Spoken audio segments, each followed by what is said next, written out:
Hi everyone, so this week we are going to be looking at balance or balance retraining.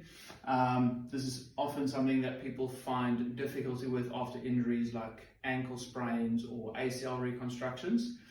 Balance can actually be a little bit difficult at times because balance has a couple of components to it, which we'll just go through quickly and then we're going to try and focus on some of them.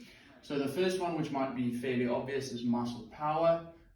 That's just simply if you don't have the strength to, for example, stand on one leg, you're going to fall over, and that's just a strength thing. We're going to assume in this case that if you're an athlete that is not really a problem for you. Second one is vision.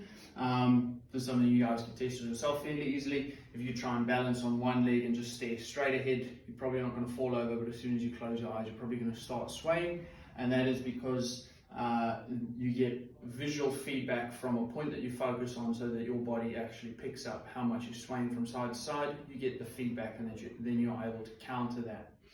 Number 3 is sensation. Sensation can be a little bit difficult, so we'll try and keep it simple. Again, if we use single leg balance, if I start leaning forward, I'm probably going to start feeling increased pressure at the bottom of my feet, and my body will again it will pick that up, and I'll be able to counter, or should be able to counter that if my balance is good. It can get a little bit more complicated than that, but we'll leave sensation there. The two we want to focus on will probably be, one will be proprioception. So proprioception, or the definition of proprioception, is your ability to know where your body or where your limb is in space. So for example, if I stick my arm behind my back, I can fairly easily touch it with the other hand because I know where it is, and that is due to proprioception. So how proprioception works pretty much is you've got proprioceptors in your joints, in your ligament fibers, in your tendon fibers, and they pick up how much stretch each muscle, tendon, ligament is going through. So and that again gives me feedback to the brain, so I know where my hand or where my foot is in relation to my body without looking at it. So a little bit different from sensation.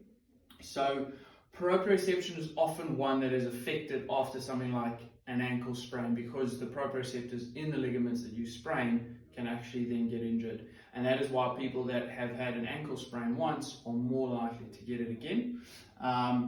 We're going to assume in this case that our athlete has just had their proprioception affected, so not their sensation or their vision. And then motor control pretty much will control the vision, sensation, and proprioception. So that is the thing in the brain that gives you the feedback. So for example, if I start swaying to the side, I get the feedback that I'm swaying to the side. Something needs to be able to control that or relay the feedback and act on that. And that's where motor control comes in. So my brain picks up, oh, I'm going to the left or going to the right, and then I get the feedback and I can correct that. Now, if we go back again to muscle power or muscle strength, is if I do not have that, I won't be able to counter that, and I'll probably fall over. So that is where all of these components come in.